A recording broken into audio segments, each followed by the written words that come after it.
അസ്സലാമു അലൈക്കും. ഇന്നത്തെ നമ്മളെ സ്പെഷ്യൽ താരം മട്ടൻ സൂപ്പാണ്. ഈ വീഡിയോ കാണുന്ന എല്ലാവർക്കും സുഖമാണെന്ന് വിശ്വസിക്കണ്. ഞാനൊരു 4 കാല് മട്ടൻ്റെത് കട്ട് ചെയ്തെടുത്തതാണ്. കടയിൽ നിന്ന് തന്നെ കട്ട് ചെയ്ത് വാങ്ങിച്ചതാണ്. നല്ലോണം ഒന്ന് ക്ലീനാക്കി എടുത്തിട്ട് കുക്കറിലാണ് ഇട്ടിട്ടുള്ളത്. അതിലേക്ക് ഞാൻ ചെറിയൊരു സ്പൂണ് മഞ്ഞൾപ്പൊടിയാണ് ചേർത്തിട്ടുള്ളത്. പിന്നെ 2 സ്പൂണ് കുരുമുളക് പൊടിയും, പിന്നെ ഒരു 100 ഗ്രാം ചെറിയ ഉള്ളിയാണ് കട്ട് ചെയ്തെടുത്തിട്ട് ഇട്ട് കൊടുക്കുകയാണ്. അതിലേക്ക് ഒരു 50 ഗ്രാം വെളുത്തുള്ളിയാണ്. അതൊക്കെ നമ്മളെ ഇഷ്ടത്തിനനുസരിച്ച് നമുക്ക് ക്വാണ്ടിറ്റി കൂട്ടിയെടുക്കാം കേട്ടോ. പിന്നെ ഒരു ചെറിയ സ്പൂൺ ഉപ്പ് ചേർത്തിട്ടുണ്ട്. ഒരു 1.5 കപ്പാണ് വെള്ളം ഒഴിച്ച് കൊടുക്കുന്നത്. വലിയൊരു കപ്പിന് ഒരു 1.5 കപ്പ് വെള്ളം ഒഴിച്ച് കൊടുക്കുന്നുണ്ട്.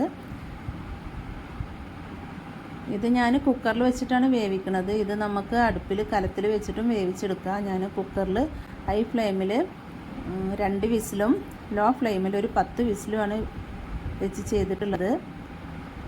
അങ്ങനെ മൊത്തം 12 വിസിലാണ് വന്നിട്ടുള്ളത്. അപ്പോഴേക്കും നമ്മളെ സൂപ്പ് നല്ലോണം വെന്ത് റെഡി ആയിട്ടുണ്ടായി.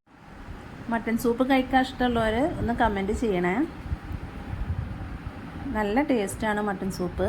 മട്ടൻ സൂപ്പ് ഏകദേശം വെന്ത് റെഡി ആയിട്ടുണ്ട്. അതിലുള്ള ചെറിയുള്ളിയും വെളുത്തുള്ളിയൊക്കെ നല്ലോണം വെന്ത് ഉടഞ്ഞിട്ടുണ്ട്.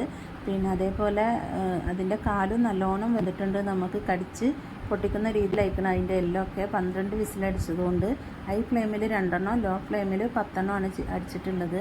അപ്പോൾ ഏകദേശം നമ്മളെ സൂപ്പ് റെഡി ആയിട്ടുണ്ട്. നമുക്കൊരു 3-4 ദിവസം വെച്ച് കഴിക്കാവുന്ന അത്രയുണ്ട് സൂപ്പ്. ഫ്രിഡ്ജിൽ വെച്ചിട്ടോ അല്ലെങ്കിൽ ഒന്നുകൂടി വൈകിട്ട് ചൂടാക്കി തിളപ്പിച്ചെടുക്കണം. ചൂടാക്കിയിട്ട് കേടായിപ്പോവും. അങ്ങനെയൊക്കെ വെച്ചിട്ട് നമുക്കൊരു 3-4 ദിവസം കഴിക്കാം. എൻ്റെ വീഡിയോ ഇഷ്ടമായിക്കണമെന്നുണ്ടെങ്കിൽ എനിക്ക് വേണ്ടി ഒന്ന് സബ്സ്ക്രൈബ് ചെയ്യണേ. മട്ടൻ സൂപ്പ് ഉണ്ടാക്കാൻ അറിയാത്തവരൊന്നും ഉണ്ടാക്കി നോക്കണം. തീർച്ചയായിട്ടും നല്ല ടേസ്റ്റാണ്. അസ്സലാമു അലൈക്കും.